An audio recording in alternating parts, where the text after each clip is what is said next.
My dad's parents came to America from Portugal's Azores Islands. In 2002, Blondie and I made our way to those beautiful islands to learn a little bit about my heritage. Here you see the gate called Portas da Cidade in Ponta Delgada. When my grandparents left the island of San Miguel, they most probably walked through that gate to board the ship that would take them to their new life in Massachusetts. They had very little with them except hope for the future and family recipes for the finest breads, stews, and meat dishes. The love for Portuguese cuisine was passed on to me by my dad. Ever since my dad passed away, I have been on a very serious quest to recapture some of those flavors from my youth, those things that we shared together. And the most important part of my quest was to learn how to make authentic Portuguese linguiça sausage.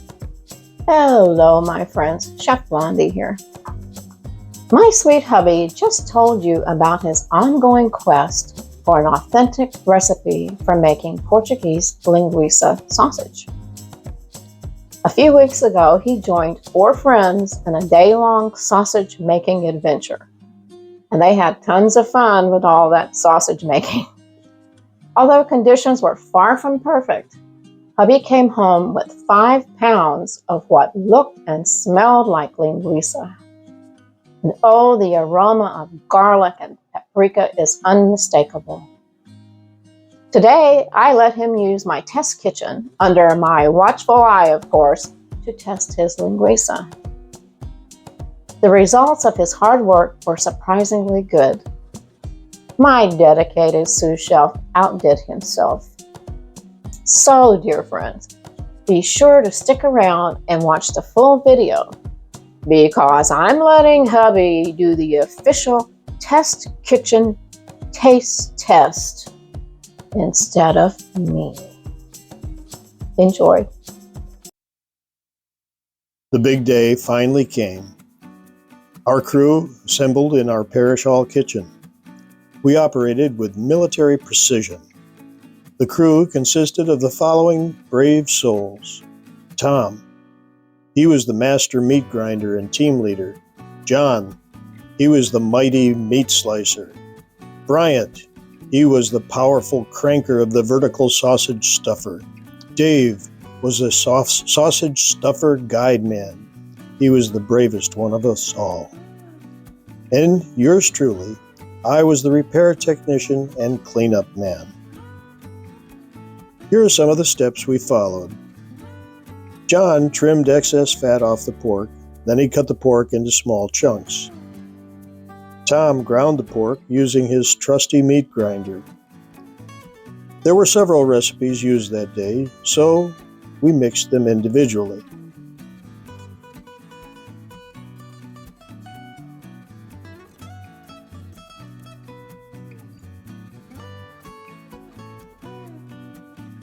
Since I wanted to make sausage links, the crew helped me stuff my mixture into hog casings to create the links.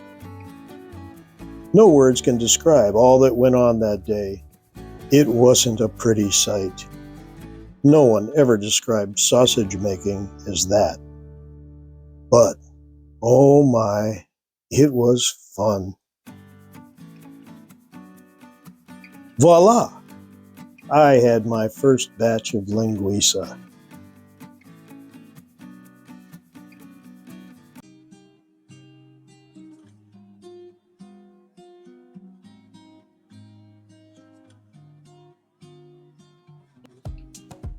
Well, okay, here it is, the middle of March.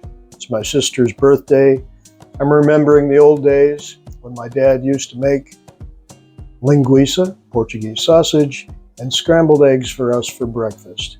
What a way to start the day. So, first of all, we need to have something for the eggs. So let's take 4 good eggs, because it's just going to be Chef Blondie and I eating. And there's 1. And finally, egg number 4.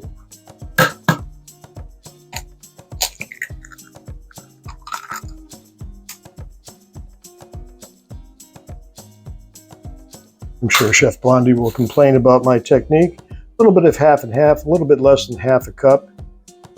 This makes it nice and rich. And always, well, let's put the pepper in first. That's more fun. That should be enough for the two of us. And a little bit of salt. And that should do it. Mix it up real good. Break those yolks.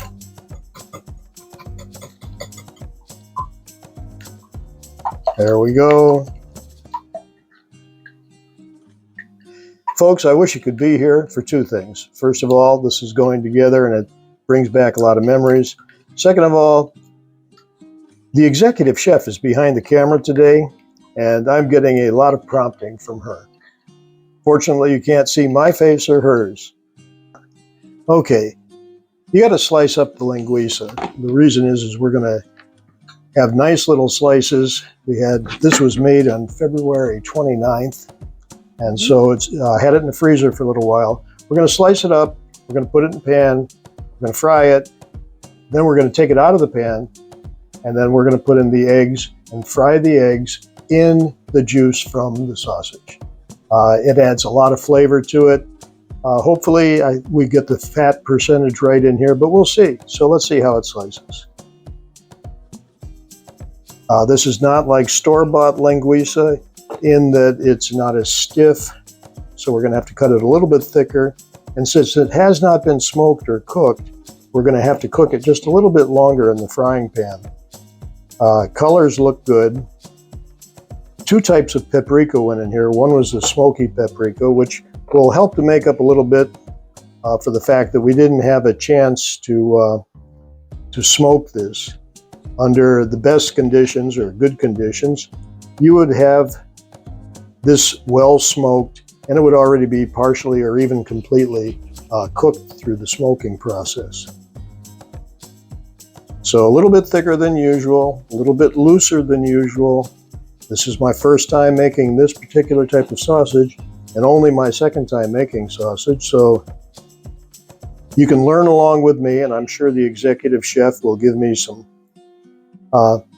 interesting discussion after we finish filming. But this is, like I say, the first time to get good, authentic Portuguese linguiça.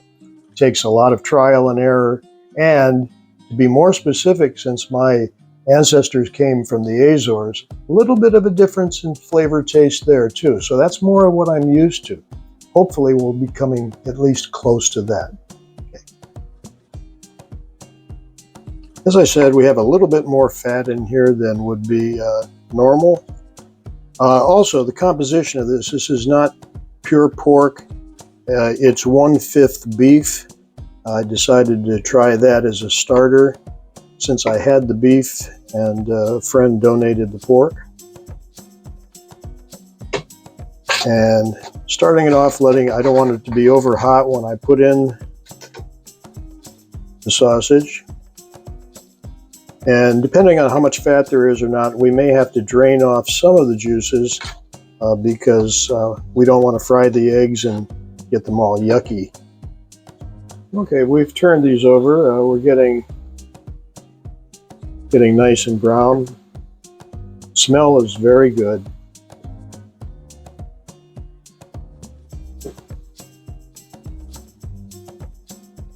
Now we'll let this go a little while. We want to make sure that this pork is fully cooked. Well, linguiça is looking like it's ready to eat. Depending on how much fat is left in the pan, we may have to drain some of that. As I said, we don't want to drown the eggs in grease. Okay, the excess grease has been drained off. Now we have our scrambled eggs ready to make those right now. Pour them in. You have to let it set. I'm going to let it set and solidify a little bit before I start flipping things around.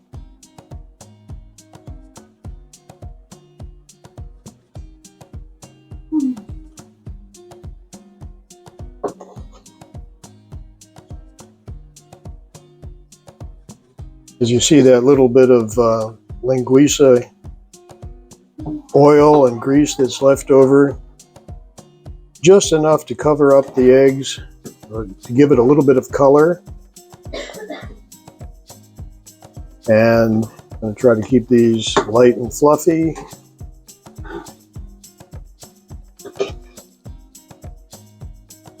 Well, friends, sorry to disappoint you. It's just old Fuzzface. It's much easier to look at Chef Blondie than it is at me.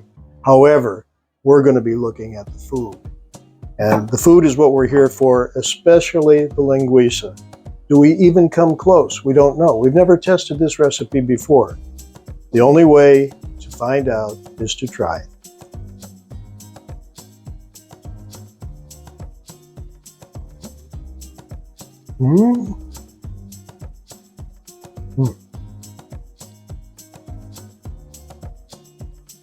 Well, not quite the balance of flavors that I remember from my childhood, but an excellent mixture of flavors.